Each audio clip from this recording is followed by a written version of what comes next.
মানবজাতির ইতিহাসে নতুন এক নজির স্থাপন করল যুক্তরাষ্ট্র ভিত্তিক মহাকাশ গবেষণা সংস্থা নাসা। প্রথমবারের মতো সূর্যের সবচেয়ে কাছে নিজেদের একটি যান পাঠাতে সক্ষম হয়েছে সংস্থাটি। নাসার এমন সাফল্য পাল্টে দিবে মহাকাশ নিয়ে মানুষের চিন্তা। তবে সূর্যের এত কাছে গিয়ে মহাকাশের কি কি রহস্য উন্মোচন করতে পেরেছে নাসা, বিস্তারিত জানাচ্ছেন ইশতিয়াক হোসেন।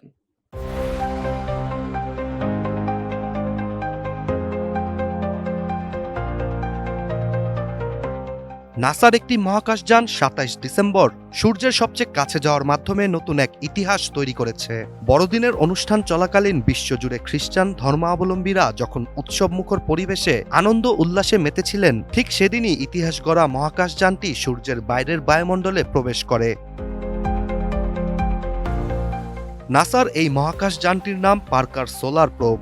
নাসার বিজ্ঞানীদের মতে বড়দিনে সূর্যের বায়ুমণ্ডলে প্রবেশের পর যানটির সকল সিস্টেম বন্ধ হয়ে যায়। এ সময় সূর্যের অস্বাভাবিক তাপমাত্রা ও রেডিয়েশন সহ্য করে যানটি এগোতে থাকে। বেশ কয়েকদিন যোগাযোগ বন্ধ থাকার পর অবশেষে ২৭ ডিসেম্বর পার্কার সোলার প্রোবটি পৃথিবীতে সংকেত পাঠায়, যাতে বিস্মিত হয়ে ওঠে নাসার গবেষকরা।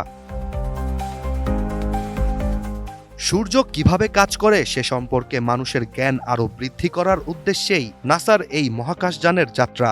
সবশেষ পার্কার সোলার প্রোবটি সূর্যের অসহনীয় তাপমাত্রা ও রেডিয়েশন ভেদ করে অক্ষত অবস্থায় রয়েছে বলে জানিয়েছেন বিজ্ঞানীরা।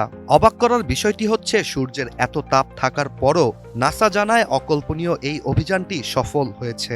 যেখানে পার্কার সোলার প্রোব সৌরপৃষ্ঠ থেকে মাত্র ৬.১ মিলিয়ন কিলোমিটার কাছে দিয়ে অতিক্রম করার পরও স্বাভাবিকভাবে কাজ করছে।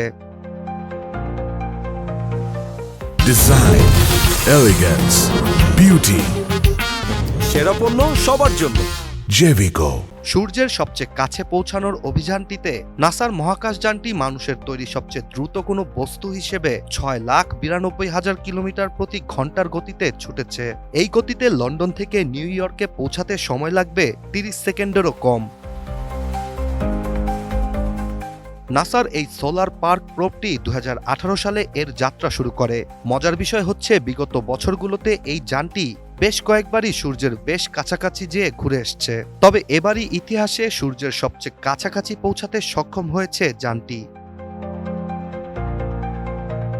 এখন অনেকের প্রশ্ন হচ্ছে, সূর্যের এত কাছাকাছি যে বিজ্ঞানীরা কি খুঁজছেন? মূলত মহাকাশ নিয়ে মানুষের আগ্রহ সেই প্রাচীনকাল থেকেই, যা বর্তমানে এসে আধুনিক প্রযুক্তির সাহায্যে উন্মোচন করা সম্ভব হয়েছে।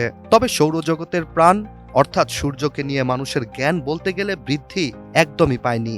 এছাড়া সূর্যের তাপমাত্রা ৬,০০০ ডিগ্রি সেলসিয়াস হলেও করোনা, যা সূর্যের একটি বায়ুমণ্ডলের স্তর, এটির তাপমাত্রা আনুমানিক ১০ লাখ ডিগ্রি সেলসিয়াসেরও বেশি। আর সূর্য থেকে সূর্যের বায়ুমণ্ডলের তাপমাত্রা এত বেশি হওয়ার কারণ জানতেই বিজ্ঞানীদের এই প্রচেষ্টা। Ishtiaq Hossain, ATN news.